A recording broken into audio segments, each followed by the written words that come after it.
ইংরেজি শিখতে গেলে কিংবা বলতে গেলে যেটা জানা খুবই প্রয়োজন তা হলো মডাল ভার্ব। এরা মেন ভার্বকে সাহায্য করে বলেই এদেরকে হেল্পিং ভার্বও বলে।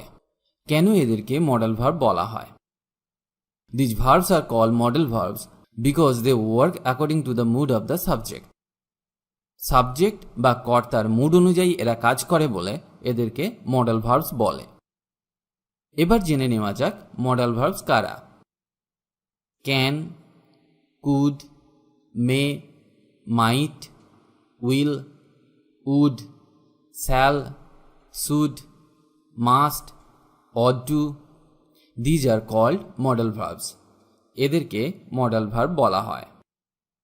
এছাড়াও কিছু সেমি মডালস আছে, যেমন নিড, ডেয়ার, ইউজ টু।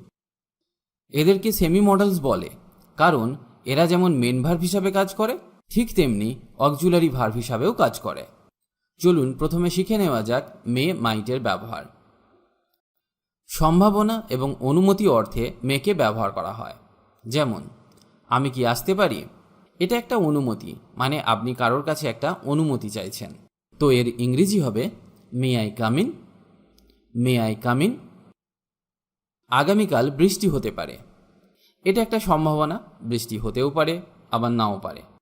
এর ইংরেজি হবে ইট মে রেন টুমরো। ইট মে রেন টুমরো। আরও কয়েকটি উদাহরণ দেখা যাক যাতে পুরো ক্লিয়ার হয়ে যায়। May I go? আমি কি যেতে পারি? May I eat? আমি কি খেতে পারি? May I begin? আমি কি শুরু করতে পারি? May I smoke? আমি কি ধূমপান করতে পারি? May I ask why? আমি কি জিজ্ঞেস করতে পারি কেন? May I go home? আমি কি বাড়ি যেতে পারি? May I eat this? আমি কি এটি খেতে পারি? May I help you? আমি কি তোমাকে সাহায্য করতে পারি? এই বাক্যগুলি সবই অনুমতি অর্থে মেকে ব্যবহার করা হলো। এগুলি খুবই কমন প্রশ্ন যা আমাদের প্রতিদিন কাজে লাগে, তাই আপনার উচিত এগুলি ভালো করে শিখে রাখা, তবেই আপনার স্পোকেন ইংলিশ ভালো হবে। এখান থেকে আর একটা জিনিস ক্লিয়ার হয়ে যাওয়া ভালো, যখন আমরা মে দিয়ে প্রশ্ন করব মোটামুটি সেটা অনুমতি চাওয়া বোঝায়। সম্ভাবনা অর্থে মে এর ব্যবহার। It may snow. তুষারপাত হতে পারে। They may go. তারা যেতে পারে। You may sit. আপনি বসতে পারেন। She may come. সে আসতে পারে। You may stay. তুমি থাকতে পারো। That may work. এটি কাজ করতে পারে। You may begin. আপনি শুরু করতে পারেন। You may speak. You may speak. আপনি কথা বলতে পারেন। ইচ্ছে অর্থে মে ব্যবহার করা হয়। যেমন তুমি দীর্ঘজীবী হও। May you live long. May you live long. ভগবান তোমার সহায় হন। May God help you. May God help you. তুমি সুখী হও। You may be happy. You may be happy. May এর পাস্ট টেন্স হলো মাইট। যেমন সম্ভাবনা এবং সৌজন্য প্রকাশ করতে মাইট ব্যবহার করা হয়। সে আসতে পারে। সি মাইট কাম। আগামীকাল বৃষ্টি হতে পারে। ইট মাইট রেন টুমরো। ইট মাইট রেন টুমরো। আমি অফিসে যেতে পারতাম। এটা একটা সম্ভাবনা ছিল। I might go to office. I might go to office. সম্ভাবনা এবং সৌজন্য প্রকাশ করতে মাইট ব্যবহার করা হয়। যেমন আরেকটি উদাহরণ দেখা যাক। তুমি আমার ফোনটি ব্যবহার করতে পারো। এটা একটা সৌজন্য। You might use my mobile. You might use my mobile. বা তুমি আমার পেনটি ব্যবহার করতে পারো। এটাও সৌজন্য। You might use my pen. You might use my pen. আপনি জিততে পারেন। You might win. You might win. এটা একটি সম্ভাবনা। তাহলে আমরা শিখলাম মে এবং মাইটের ব্যবহার। এবার চলুন শেখা যাক ক্যান কুডের ব্যবহার। এক কথায় ক্যান মানে হলো পারা, আবার কুড মানে হলো পারতাম। কোনো একটি কাজ করতে পারবো কিনা বা সেটি করা সম্ভব কিনা তা বলার সময় বাক্যে ক্যান ব্যবহার করা হয়, মানে সামর্থ্য অর্থে ক্যানকে ব্যবহার করা হয়। আবার কখনো কোনো কিছুর অনুমতি দিতে বা কোনো কিছুতে অনুরোধ করতেও বাক্যে ক্যান ব্যবহার করা হয়। তাহলে চলুন এক এক করে শেখা যাক কিভাবে ক্যানকে ব্যবহার করা হয়। যেমন, আমি সাঁতার কাটতে পারি। এখানে পারা বা সামর্থ্য বোঝাতে এটি ব্যবহার করা হয়েছে। I can swim. I can swim. আমি খেলতে পারি। I can play. I can play. পাখিরা উড়তে পারে। The birds can fly. The birds can fly. আমরা জল ছাড়া বাঁচতে পারি না। এটা একটা নেগেটিভ সেন্টেন্স বা নাবাচক বাক্য। We can't live without water. We can't live without water. তুমি কি আসতে পারবে? এটা একটা অনুরোধ। Can you come? Can you come? তুমি কি আমাকে সাহায্য করতে পারবে? এটাও একটা অনুরোধ। Can you help me? Can you help me? Can I eat? আমি কি খেতে পারি? এটা একটা অনুমতি। আবার ক্যান আই কাম? আমি কি আসতে পারি? এটাও অনুমতি। তাহলে আমরা শিখলাম পারা বা সামর্থ্য বোঝাতে ক্যান ব্যবহার করা হয়, তাছাড়া অনুরোধ বা অনুমতি অর্থেও ক্যানকে ব্যবহার করা হয়। এবার চলুন শেখা যাক কুডের ব্যবহার। ক্যানের পাস্ট ফর্ম হলো কুড। কুড মানে হলো পারতাম। সে কাজটি করতে পারত। He could do the work. He could do the work. তুমি কি আমাকে পথটা বলতে পারবে? এটা একটা অনুরোধ। Could you tell me the way? Could you tell me the way? আবার সৌজন্য প্রকাশের জন্য কুডকে প্রেজেন্ট টেন্সেও ব্যবহার করা হয়ে থাকে। যেমন, could I use your pencil? Could I use your pencil? আমি কি আপনার পেন্সিল ব্যবহার করতে পারি? Could I use your phone? Could I use your phone? আমি কি তোমার ফোন ব্যবহার করতে পারি? আমি কি তোমার ফোন ব্যবহার করতে পারি? এখানে আমরা ক্যানকে ব্যবহার করতে পারতাম, কিন্তু কুড ব্যবহার করার ফলে বাক্যটি অনেক পোলাইট হয়ে গেল এবং এতে একটা সৌজন্য প্রকাশ পেল। এবার চলুন শেখা যাক শুড এবং উডের ব্যবহার। শুড এবং উডের ব্যবহার শেখার আগে আপনার শ্যাল উইলের ব্যবহার শেখা উচিত, না হলে শুড এবং উডের ব্যবহার বুঝতে অসুবিধা হতে পারে। তাই আমি বলবো আগে শ্যাল এবং উইলের ব্যবহার ভালো করে শিখুন।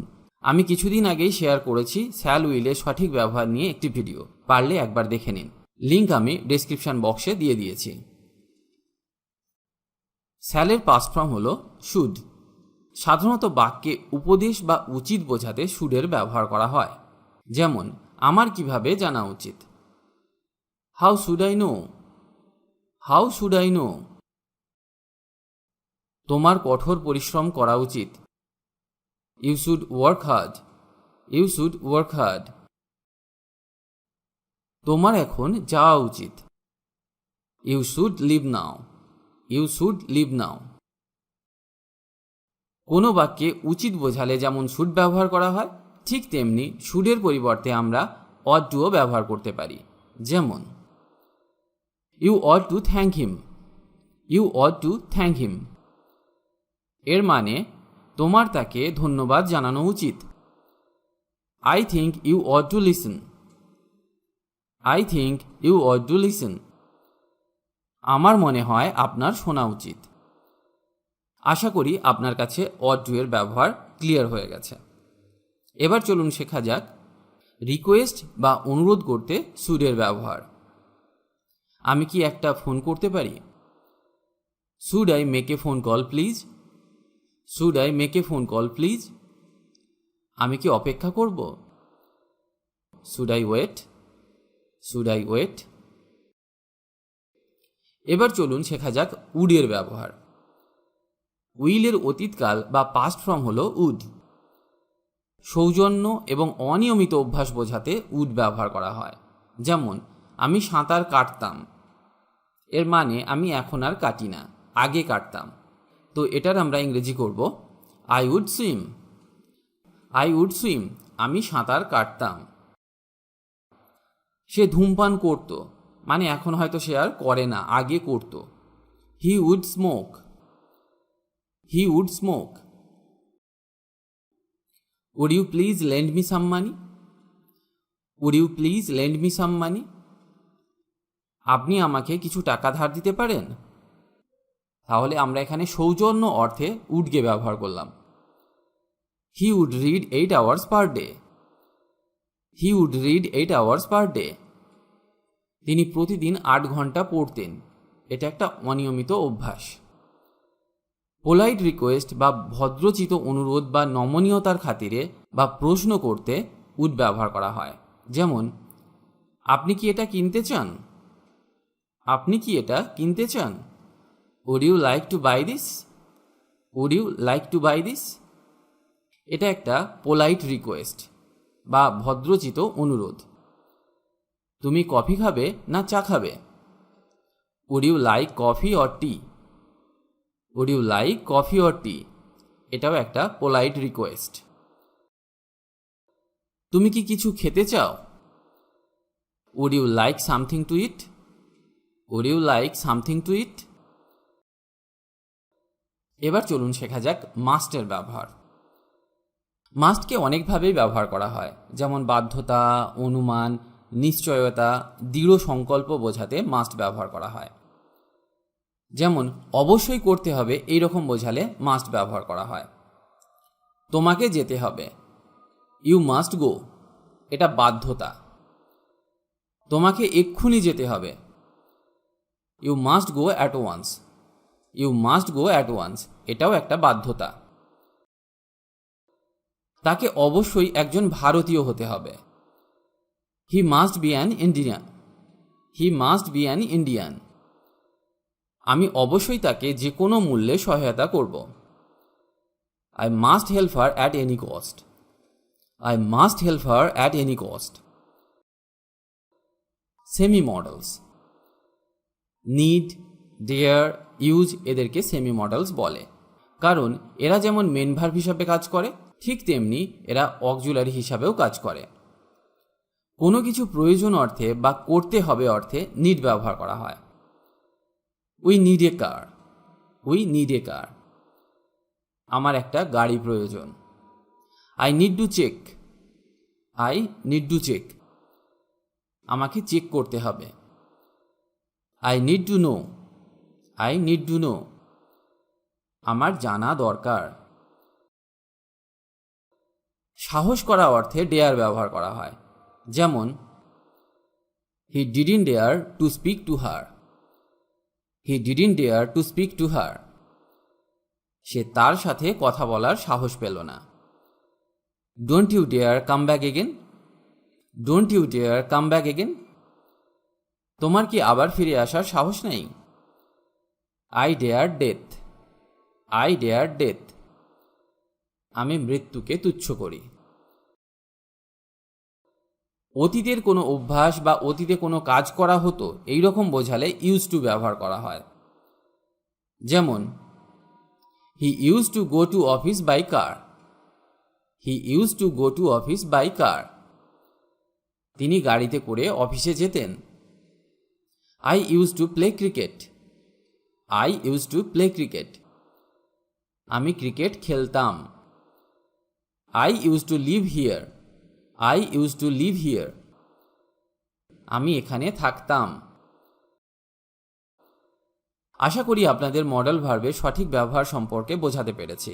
এবার আপনারা সব জায়গায় মডেল ভার্বকে ব্যবহার করতে পারবেন অনায়াসে, আর ভুল হওয়ার কোনো চান্স থাকবেই না। সত্যি কথা বলতে এদেরকে একবার দেখলে মনে থাকে না, আপনাকে অভ্যাস করতে হবে এবং ব্যবহার করতে হবে আপনার রেগুলার লাইফে, তবেই আপনি এদের সঠিকভাবে মনে রাখতে পারবেন। আজ এই পর্যন্ত, আবার দেখা হবে নতুন কোনো টপিক নিয়ে। খুব সহজে ইংরেজি শিখতে আমাদের চ্যানেলটি সাবস্ক্রাইব করে রাখুন, কারণ আমরা নিয়মিত নতুন নতুন ইংরেজি বিষয়ক ভিডিও নিয়ে আসি, যাতে আপনি ভালোভাবে ইংরেজি শিখতে পারেন। পারলে ভিডিওটি আপনার বন্ধুদের সাথে শেয়ার করুন, আর অবশ্যই কমেন্ট করে জানান কেমন লাগছে আমাদের ভিডিওগুলি, বা আপনার কিছু প্রয়োজন থাকলে আমাদেরকে জানাতে পারেন কমেন্ট করে। ভালো থাকুন আর আমাদের সাথে ইংরেজি শিখতে থাকুন।